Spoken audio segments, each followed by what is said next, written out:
Welcome everyone to the Everything Show. I am your host, Matrix Lord 212, and I'm with Scott. What's up, Scott? Greetings all. Okay, so this is a big story. I didn't think it was, but it looks like Warner Brothers is attempting to buy Bad Robot. Mm-hmm.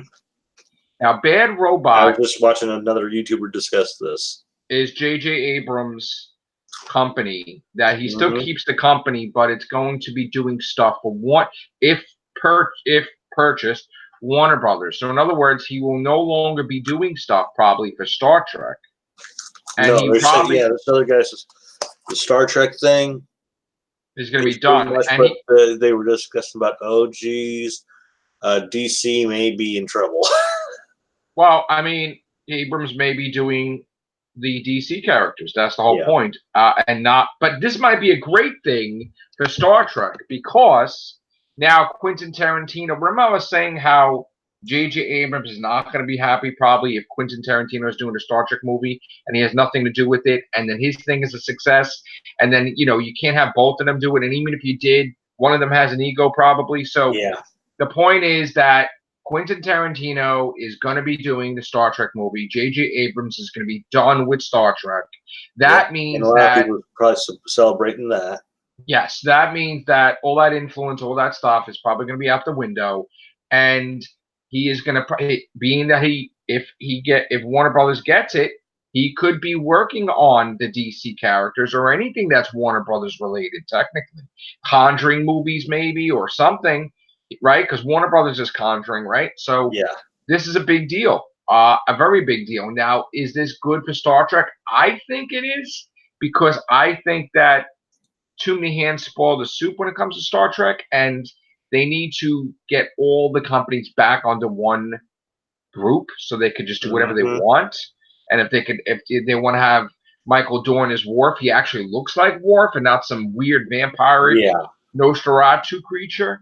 Yeah. Um, so, and again, the way you could explain it is that there's different races of Klingons on the planet Well, they with were different doing that spaceships. basically. I thought they were hinting upon that during, I guess, Star Enterprise Trek or something like Classic that. Series, Yeah. right? Star Trek Classic Series, Next Generation, Deep Space Nine. They were saying that, right? That they had a skin conditions, those Klingons, and Yeah. they look human.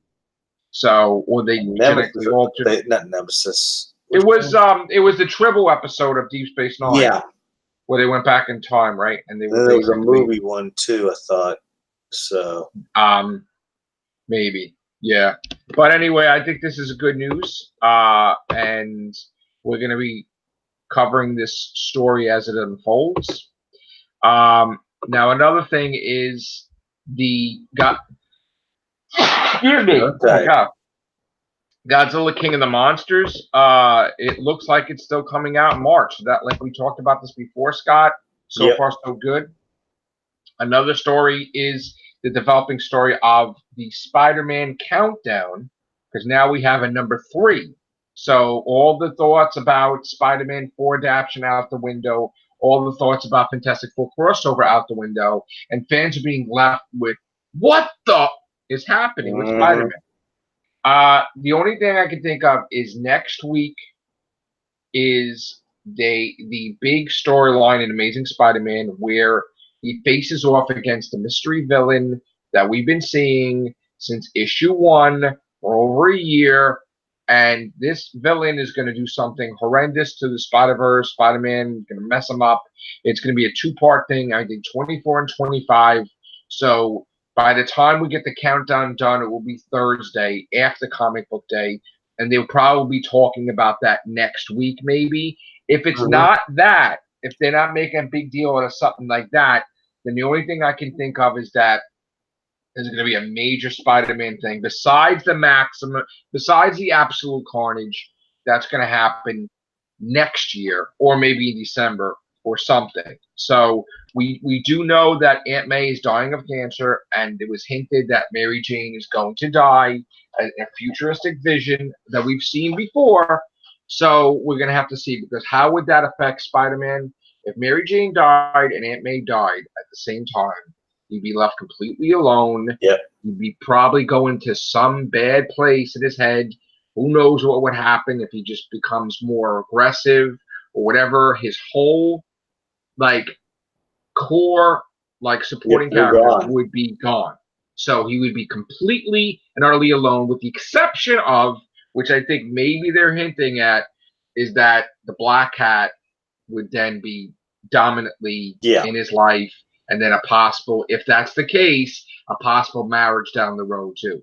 I am pretty sure. So that's if Mary Jane dies. I'm pretty sure that's what they would do, because I guess they got a good reaction from Symbiote Spider-Man, which is like a past story, and people are enjoying seeing Spider-Man going out with Black Cat. But again, people also love Mary Jane going out with Spider-Man in our time period. So that's going to be something that's going to be, I don't know what's going to happen. Now, they could also decide to undo the Mephisto deal. Yeah. Which that could be it. And how that'll affect the timeline, I don't know. Or if they would even fix the timeline, or if they would just be married again. Would the baby come back into play that supposedly, I believe, Norman Osborn kidnapped and put on an island or whatever, Europe, for raised to hate Spider-Man?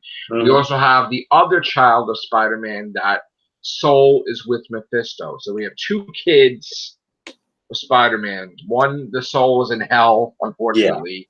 And the other one, and it's just the weirdest thing that they don't remember anything. Not even Mephisto remembers, but yet he does. I don't know. It's weird. We're gonna have to see. I think it's related to Mephisto, the announcement. I think that it's gonna be the thing. Maybe that could be the crossover in December. That the deal is undone, which would basically change the whole entire timeline, maybe, for Marvel. Yeah. Again, the only time it ever changed permanently was because of this event, and things actually changed. So, people came back to life that were dead. It was weird. It caused problems. So I don't know. We're gonna have to see. But other than that, I want to show you who the lead is for He-Man, Masters of the Universe. Again, he doesn't look like He-Man to me, but maybe he might be good. I guess this is the kid. He's supposed to be He-Man. It looks like they're going for like a teenage thing. Again, this is not Teen Wolf. This is He-Man. So don't start doing good stuff. So basically, that's the gist of it. As far as gaming goes, I got some trophies with Overcooked. So I'm still playing that. All right. Is there any comments? Let's see. That I don't know. I'm gonna check right now. Let's see. You see anything? No, nothing yet. I'm looking. Okay. Let's see what we have here. Nothing yet. Okay, so what I'm going to do is we're going to end this. We're going to go into the Zoom because we have something else for the Horrorcast. I'm going to show you a trailer, Scott, before we do. All right, thank you, guys. Take care. Bye for now.